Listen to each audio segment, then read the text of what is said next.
Esse é o método de tortura mais cruel da história. Após cortar as roupas do homem, um gel é passado em seu corpo e em seguida o doutor ajusta um relógio e o coloca em seu pescoço. Logo após, um bracelete de ferro é preso em seu braço, que é colocado cuidadosamente em um buraco, e imediatamente o homem começa a gritar desesperadamente. E só depois de alguns segundos, ele parou de gritar. E isso porque do lado de fora, fazia um frio de 100 graus negativos que o congelou instantaneamente. Após ser puxado de volta, o doutor analisa o braço congelado e no momento seguinte, seu assistente usa uma marreta de 50 quilos para esmagá-lo. E os companheiros do homem só puderam ouvir seus gritos de dor e nada puderam fazer para ajudá-lo. Mas aquelas atrocidades fizeram nascer um sentimento de revolta nos trabalhadores oprimidos. E tudo isso começou quando o mundo entrou em uma era glacial, que matou 99% da população mundial. E os sobreviventes agora viviam em trens altos suficientes que nunca paravam, mas dentro deles tinha a ala dos ricos que viviam como reis, e a ala dos trabalhadores que mantinham tudo funcionando, mas eram alimentados como se fossem porcos que por mais de 10 anos só comiam aquelas barras gelatinosas, e ainda eram oprimidos por seguranças armados, que usavam sua posição para cometer todo tipo de atrocidade. E quando um garotinho foi levado à força, seu pai se revoltou e na tentativa de resgatá-lo, ele entrou em combate físico com dezenas de seguranças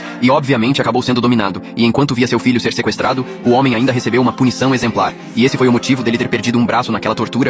Posteriormente, a supervisora usou o sapato que o homem atirou nela para fazer uma parábola e ameaçar qualquer um que tentassem criar uma rebelião, e assim ficava claro que aquele regime opressor não mediria esforços em eliminar qualquer pessoa. A supervisora seguiu o discurso afirmando que todos eles não passavam de meros instrumentos que poderiam ser substituídos, e que todos deveriam agradecer por poder estar ali e não terminar como os outros 99%. E essas palavras deixaram os trabalhadores ainda mais revoltados, e quando o líder deles percebeu que as armas dos seguranças não tinham munição, ele caminhou até um soldado e o desafiou, provando que sua arma não tinha munição. E quando os demais trabalhadores viram isso, se iniciou uma revolta, e os homens usaram uma grande tubulação de ferro para tentar arrombar a porta que dava acesso ao vagão dos ricos, que acabou sendo invadido pelos trabalhadores que entraram em confronto com os seguranças, que por estarem desarmados foram vencidos. Mas o que os rebeldes queriam mesmo era resgatar um prisioneiro que entendia muito sobre mecânica. Esse homem, juntamente com sua filha, era uma peça-chave para os trabalhadores rebeldes conseguirem invadir o vagão blindado, e usando todos seus conhecimentos em engenharia mecânica, ele conseguiu causar uma pane na porta blindada do vagão que foi aberta, mas para a surpresa de todos ele estava completamente vazia.